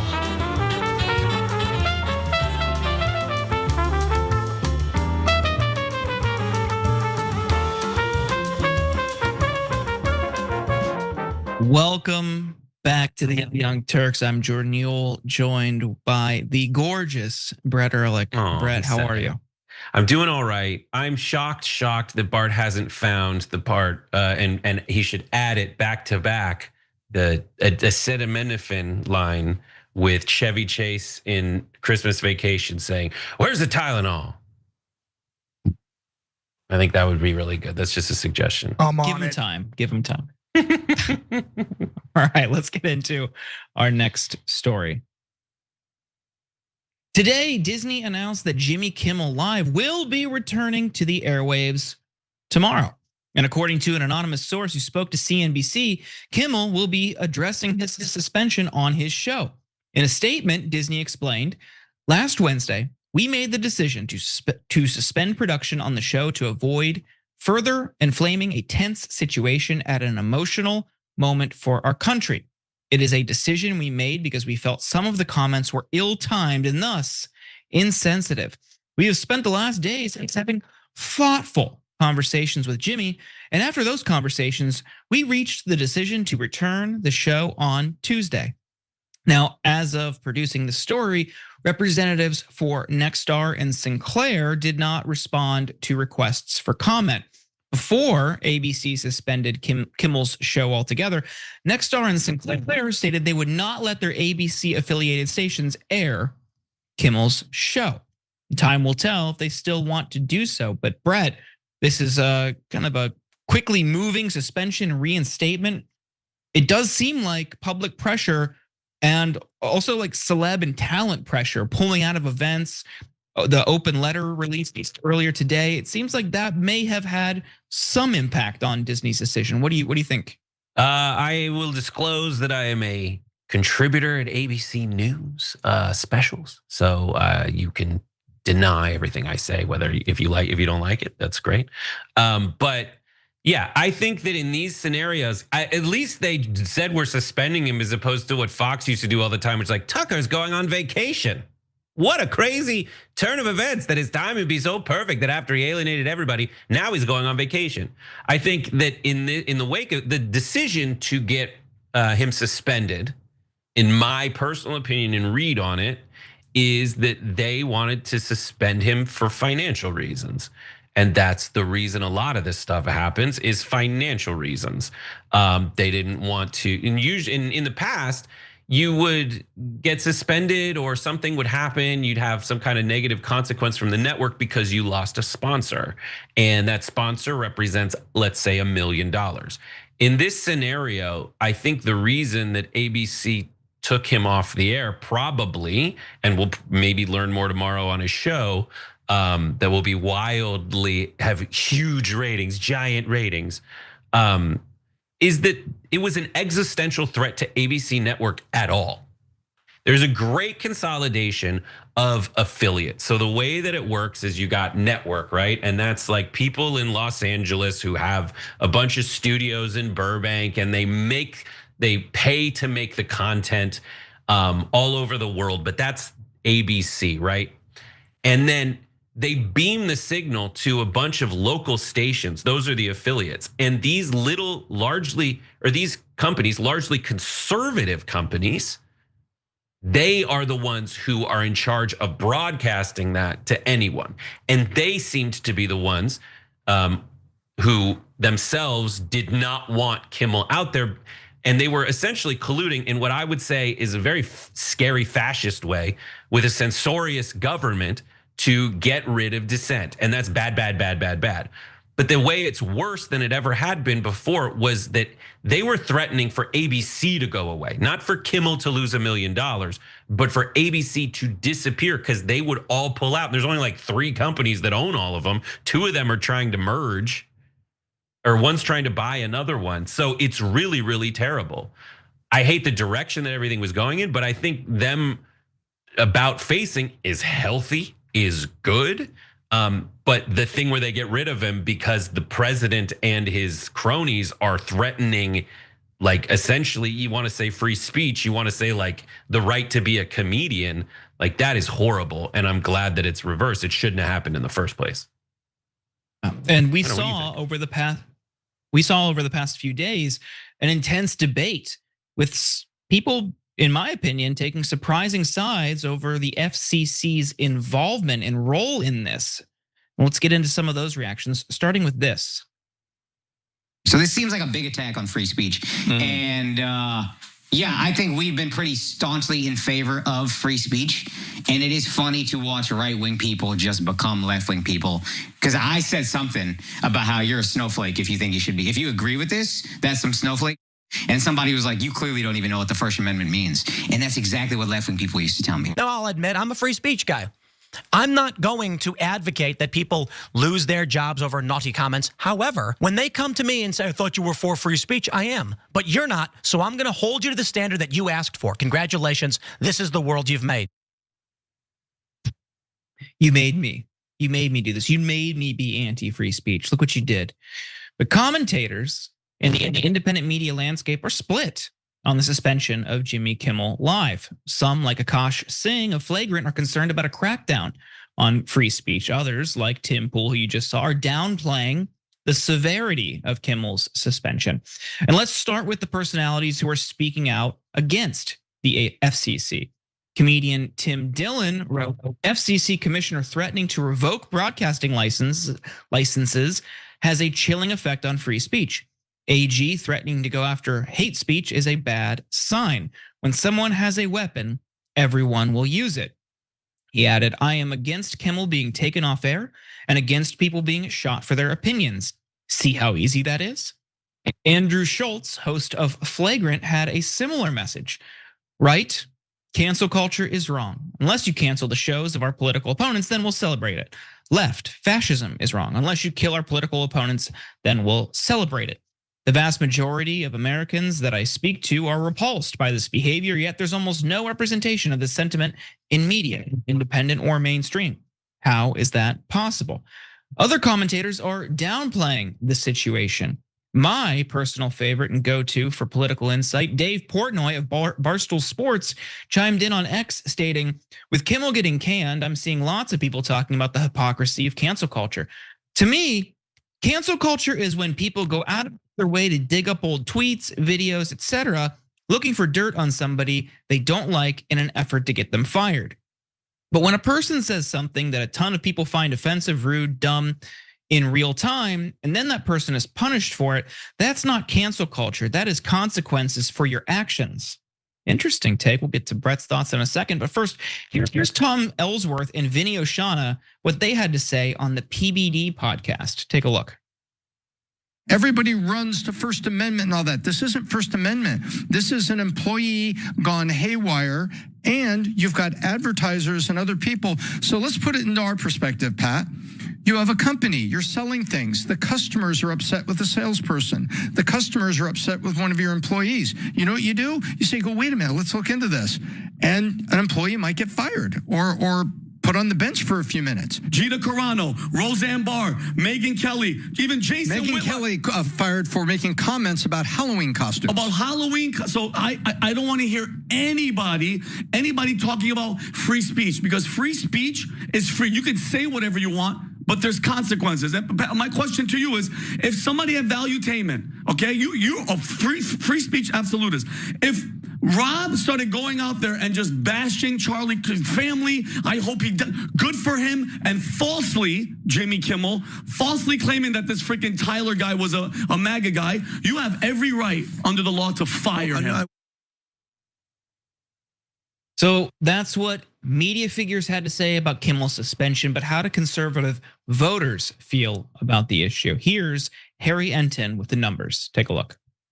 The media is biased and should be punished. Look at this. 71% of Republicans agree with the idea that the media is biased and should be punished. Republicans already think that the US media and US news organizations are in fact influenced by government interests. Look at this, again amongst Republicans, look at this, 64%. This is again, even before the Kimmel news broke, 64% of Republicans believe that the US media is influenced by government interest, a great deal. We're talking 2/3 of Republicans. And then you get another 26% who say somewhat.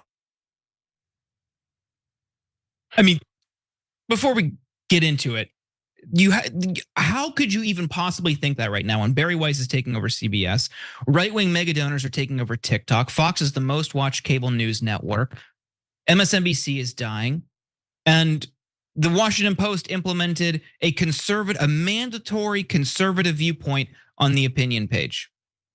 What else do you want? Jesus Christ, bro. What am I missing here? Those Harry Enton polls are meaningless. Like it's like those ones. I was talking to a friend about this. It's like everybody, like, does this sound vaguely like something Trump would say? I'll say it too. And that's the dictator playbook, to just make these vague threats against media and say that there's fake news. And that's like fake news that Trump used. The definition of fake news that Trump used isn't actually the definition that fake news actually is, but they're all behind it because they hate the media, and you're suddenly hating the media. People, when they ask you, do you hate government? They say yes. Do you hate the media? You say yes. When they ask about your favorite politician, you say no, I don't hate him, I love him. When they ask about your favorite media organization, you say I love it and everyone else sucks. So that's just like this weird, like self-reinforcing amplification of dissent against institutions made. That's just what Republicans are living with. I agree. There's tons and tons of money, insane amounts. And there's reports that Turning Point had $100 million a year from like 3 families dumped on it. I've talked to people within the entertainment industry who I said, like, working at this company, it would be great if we had like the Republicans have, where giant Brinks trucks back up and dump cash on us. I'd love if that happened, because I would love being to be as rich as these folks.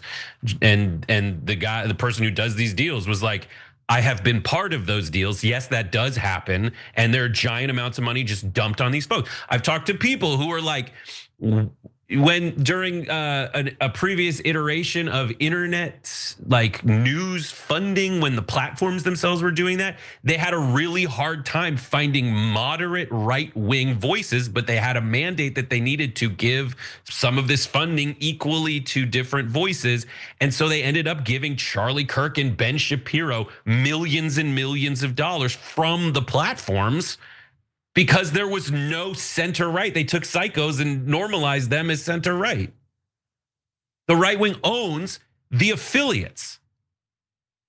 They give tons of money. They have must-run local news stuff to the affiliates. They have invested so much cash in getting their word out.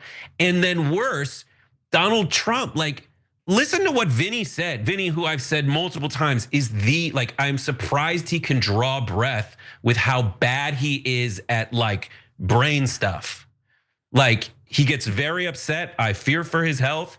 But like that guy said that Jimmy Kimmel said that the shooter was right wing. No, he didn't. Where's that said? He said that the right wing was doing everything to say he's not one of us. That's coverage of the coverage. That happens all the time. That is a mainstay. That's a staple of late night and political commentary comedy. You cover the coverage. That's what happened. And Akash himself was factually inaccurate and said he preamble was like, I don't remember the facts of this case. I just want to talk about the vibes, essentially. But like people are saying that Jimmy Kimmel, like what did Jimmy Kimmel do that triggered this? For all the people like Dave Rubin who go on Piers Morgan with Jang and go like, the biggest hoax that ever happened was this like very fine people on both sides. Play the rest of the clip. Did he ever say that about Nazis were fine people? Where did Jimmy Kimmel say this guy was right wing? He played a clip that was embarrassing of Trump. That's what people are triggered by.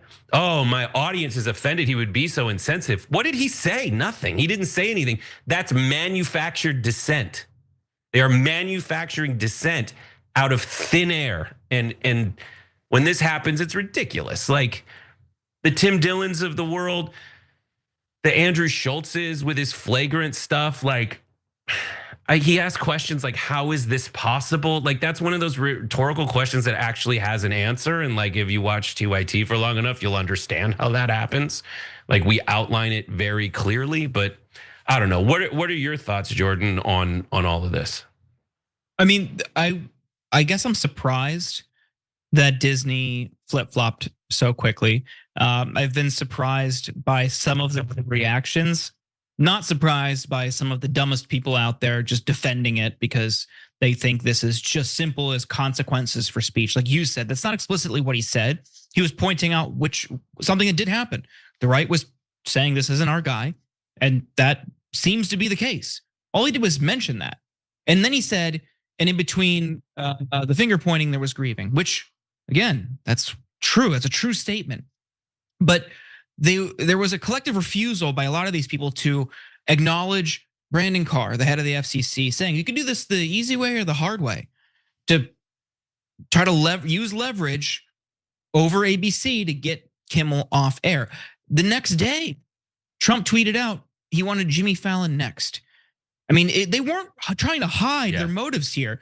One thing I am worried about, because we did see Colbert's show say they were gonna, or CBS said they were gonna wrap it up. I mean, that is a company within Paramount, which was, but maybe, we don't know, but it wasn't as open. Maybe that was the terms of the agreement for that Skydance acquisition of Paramount. And now Skydance Paramount, which is headed by David Ellison, Larry Ellison's son, Larry Ellison of Oracle, who is now part of this group buying TikTok. Now they're looking for, they're preparing a bid to acquire Warner Discovery, which would include HBO, and who's on HBO that they might want off air? John Oliver. So all these people who have been critical and using their late night shows or talk shows to mock or disparage or criticize Trump, all coincidentally seem to be in the crosshairs because this guy is a massive, massive baby. Tim Dillon had some really good points on his podcast where he was like bringing it back to oligarchy at the end of the day. He was like, they're just trying to bring it back and get it all together and hand it over to oligarchs. That's what's happening. That's what's going on. And I think there's just a fundamental inability in the conservative idea that the people now in conservative circles that are taking up the mantle of Trump have, that they're not like good at art. They can't be good at art, and definitely not American art, because America is the story of the underdog and the upstart. And these guys are gajillionaires born on third base who thought they hit a triple that are taking over everything, and they're horrible. Now, I just want a world where the moral of the story in the movies that we watch and in the shows that we watch is like, let's be decent to people and let's not be total D-bag a-holes.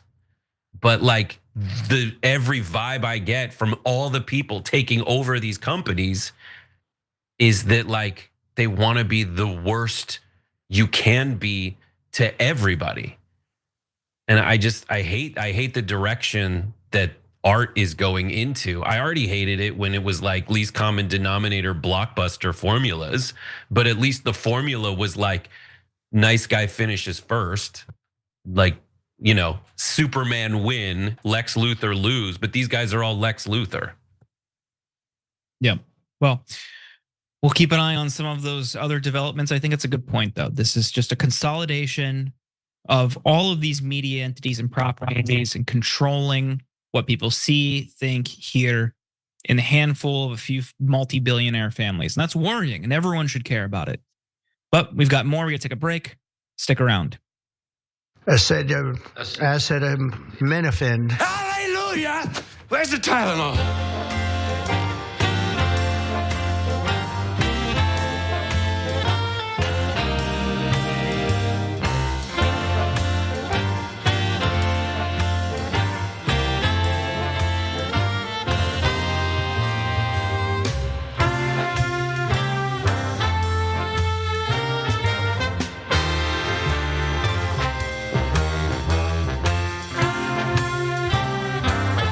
Still in recovery mode from taking in so many high-level important ideas.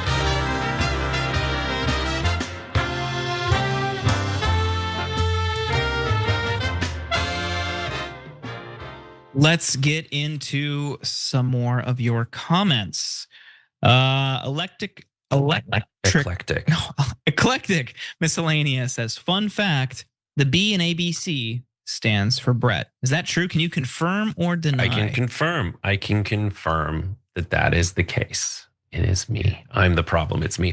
But like, what I bring from it, like working with ABC and like I worked on Marvel's Agents of S.H.I.E.L.D., like there was a lot of stuff you couldn't, or like on the like digital companion for it. Like we couldn't show primates that were non-humans unless they were in their natural habitat. Like we'd get in a lot of trouble if we did that. Like the ABC is like, it's Disney, it's for families. So we used to have this whole board of like standards and practices and what they would say we needed to blur that had nothing to do with politics. So they are more sensitive in general. I know that stuff melts away when it gets to late night, but I also know late night head writers of major shows who were like looking at 2.5 Men and the stuff they were able to say on 2.5 Men because it was so popular. It was so crass versus the jokes they weren't allowed to say. And this was a different network on late night shows because their censors were just like, we can't do that. This is a late night place. Why are you going crazy?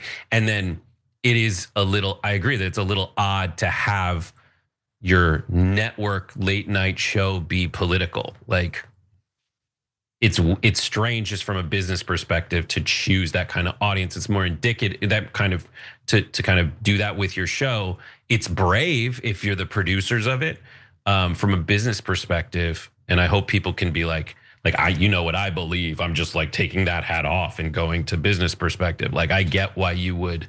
Like it's more indicative of how failing the industry is at large, that you're like the best decision is to go with a political comedian in the late night slot. Yeah, well, on that front, and this is something we didn't mention, and I am curious to see what happens when he comes back. So Joseph Stewart commented, I hope Kimmel didn't cave to the demands for him to make a financial donation to Turning Point. And that was something, I think it was Sinclair said that we're not gonna air Kimmel and he should apologize and make a sizable donation to Turning Point. And of course, people might remember Sinclair, that mashup that Deadspin did several years ago.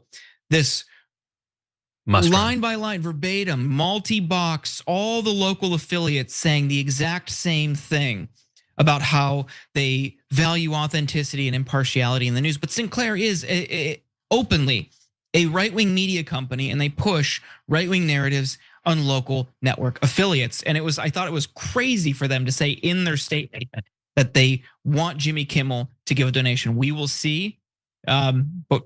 And they're so powerful and litigious that we can't play that clip. That's how powerful they are, or we'll get sued. Or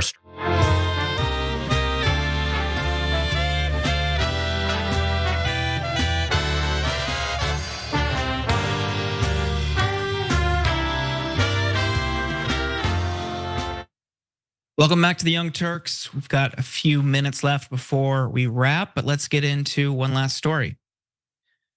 An Israeli airstrike in southern Lebanon yesterday killed 5, and some of them may have been US citizens. Israel's military said it had struck and eliminated a Hezbollah operator in the southern town of Bint Jbeil, but acknowledged that several uninvolved civilians were also killed in the strike.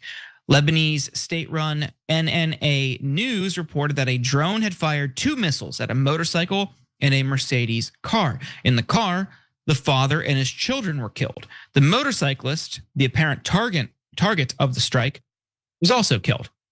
The IDF statement added that it regrets any harm to uninvolved individuals and operates to minimize harm as much as possible. And that strike is now under review. In response to the strike, Nabih Berri, Speaker of the Parliament in Lebanon, issued a statement claiming 4 of those 5 killed were US citizens. A father and 3 of his children were among those killed. Lebanese Foreign Minister Youssef Raji said the mother of the American family was injured and in critical condition. But now the State Department is denying that they were citizens. While the situation is fluid, so far indications are that the 5 killed were not US citizens. In fact, one had an unused immigrant visa petition in the past. Brett, who do you believe here? What do you make of this?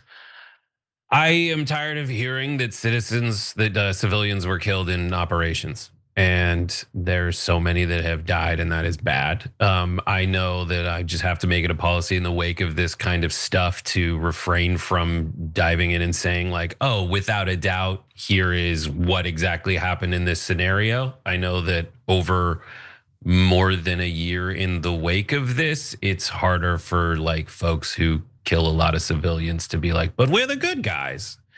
So that's my take, and I think that's the responsible take to have in this scenario in the wake of it. But like I am seeing like people say we regret any murder that happened or deaths that happened to civilians or any harm that they try to minimize as much as possible. But like I think you should try to minimize it as much as possible, and I think more minimum is possible. Yeah. The bare minimum here is that Israel killed multiple innocent civilians, including 3 children. That's the bare minimum here. Maybe they were US citizens, but that doesn't mean we should mourn or care more. We should care the same. Like it should be equal, no matter who they are, what their nationality is. There's more of an interest here if they were citizens, and that would put pressure on the Trump administration to do something about it. But I also have seen time and time again, something happens, innocent civilians are killed. Maybe in some cases, yes, sure, maybe they're citizens or have some tie here. And the waters are initially muddied until outrage dies down, an internal review is conducted. Then later, maybe sometimes there's an admission of guilt, but then nothing happens, nothing changes. The pattern just repeats. And like Brett, you just said, if they say they want to minimize harm as much as they can, seems like there's a lot they could be doing.